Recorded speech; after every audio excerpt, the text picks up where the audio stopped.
তরুণ প্রকৌশলীদের চোখে কেমন হচ্ছে ঢাকার মেট্রো রেল। বুয়েটের স্থাপত্য বিভাগের শিক্ষার্থীদের তৈরি নকশা নিয়ে ধানমন্ডির অনেস ফসেসে আয়োজন করা হয়েছে তেমন একটি প্রদর্শনী। এতে তরুণ প্রকৌশলীরা তুলে ধরেছেন মেট্রো রেল নিয়ে তাদের নানা প্রস্তাবের কথা। দর্শনার্থীরা এই প্রদর্শনী দেখতে পারবেন 10 জানুয়ারি পর্যন্ত।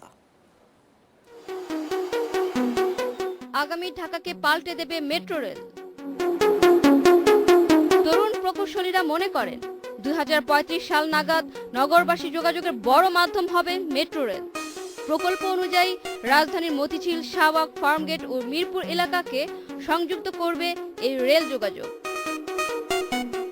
প্রদর্শনীতে জায়গা করে নেওয়া তরুণ প্রকৌশলীদের নকশা অনুযায়ী কেমন হওয়া উচিত এসব এলাকা?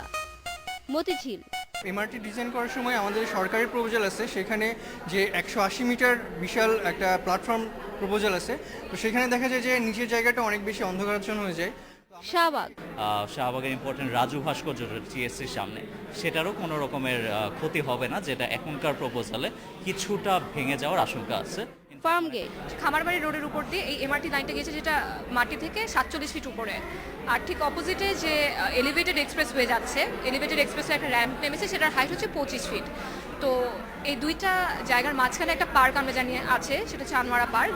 তো এটার একটা খুব নেগেটিভ ইম্প্যাক্ট পড়ছে পার্কের উপরে। মিরপুর এখানে যে এত মানুষ আসবে স্টেডিয়ামে, কিংবা যখন খেলা দেখতে গ্যাদারিংটা হয়, তখন কিভাবে এই রোডের নেটওয়ার্কটা কিভাবে সাপোর্টটা নিতে পারবে, কিংবা এই মাটি স্টেশনটা কিভাবে এত মানুষের প্রেশার নিতে পারবে, সেটা চিন্তা করে করা হয়নি।